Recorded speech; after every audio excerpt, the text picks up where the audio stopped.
Okay, so I literally have the alternator hanging off of one bolt, and it was a doozy to get this off.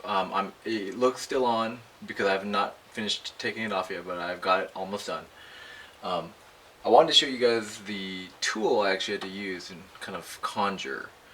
Um, so I have my extending 3/8 inch and actually 1/4 inch wrench from Harbor Freight, a Pittsburgh one, um, on this extension. And check this extension out. Yeah, all right. That's the extension. It's pretty legit. Reason why is I had to actually go through the wheel well to get this thing off. This is not something you just do from the top. You got to go into the wheel well, no question. But at the end of this, I actually had an adapter, since I put 3/8 on it, adapter to a 1/4 inch. I need a freaking 3/8 inch 12 socket. It's ridiculous. I can't use these 1/4 inches anymore. But adapter to a universal joint and then a 12. This is what I had to use to try to get this thing off through the wheel well. It's so cramped, and I'm gonna actually show you guys what I'm talking about. It is not something that I wanna. I really had to figure out myself. Well, actually, I looked on the bunch of forums, but it was not something that was easy. So first off, you actually got to take this cover off, this dust cover off. There's little holes on the side here you got to remove. But then you can get actually access to the bolt back here. And luckily, I have a light on my camera, but I'll zoom in too. So the first thing you got to do is actually remove that red. It's a terminal connector that actually is attached to. You can see that bolt hanging there. I actually reinserted it right here. But yeah, you attach this one, you got disconnected.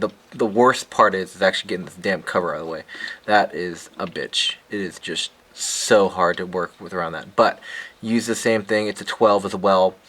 To remove this bolt, I actually just put the nut back on just for safekeeping. But then back there, you can actually see it's almost out, is the nut that's actually on the other side of the alternator, which you have to remove to have to actually have the alternator drop down.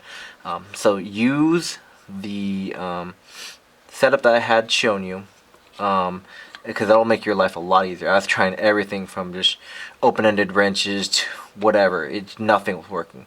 Go to Harbor Freight, get those extensions, get a 12 millimeter socket plus universal joint, and those crazy long extensions, and it will make your life a million times easier. I swear, I read forums, the guys were just getting so frustrated trying to get this thing out. But with that setup and the way the configuration I showed you, it will be a breeze. These are torqued on pretty good, so they might be a little bit more difficult than I say. But I know once you get that set up correctly, these will come off a lot easier. I actually might put the other front bolt on, because when I get this one off, I just don't want it to fall off, and it will just fall off. So that's what I think I'm gonna have to do for reinstallation, is put the front bolt on first, get it hanging, and then try to work these back bolts. And they are gonna be a bitch, because you have the steering arm right here, and it is not easy to kind of work around. I guess you can just take it apart at the joint. Just kind of get it out of the way. It doesn't actually, this actually would be pretty easy just to, just remove this bolt right here and maybe just drop it out of the way. But you know what, I just decided to go at it just around it without having to remove that, since I already wasted a bunch of time messing around with the AC, and you can see the fluid everywhere. I'm just actually really disappointed that I had made a mess, and having to work with the garage door open right now. But definitely make your life easier. This actually might would have made my life maybe a lot easier to disconnect this arm. But still, even if that's the case, to get back to those bolts, you still got to do the same setup that I had before. But man, I really didn't even think about those crazy long extensions until I was actually watched Wheeler Dealers and watched Mr. Ed China have those crazy extensions, and I was like, what do you have those for?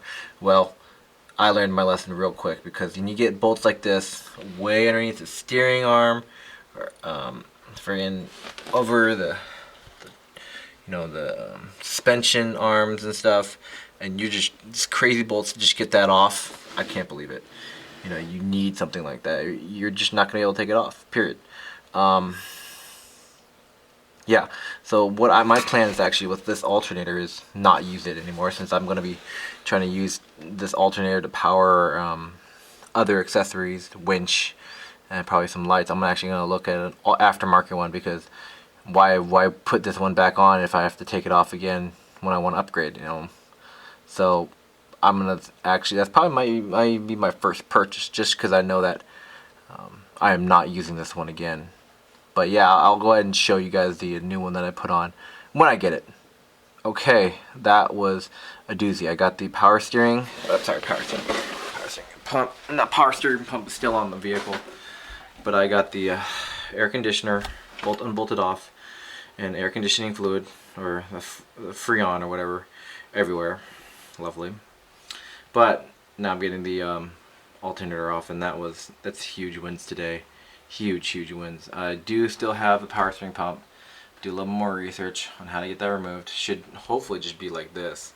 But next, after the alternator, getting that off, is this bracket, which actually is connected both to the block and the head, which I believe the alternator was blocking a couple bolts that I need to do to remove this, so that I can actually get the head off. Yeah. Alright. Pretty big day today.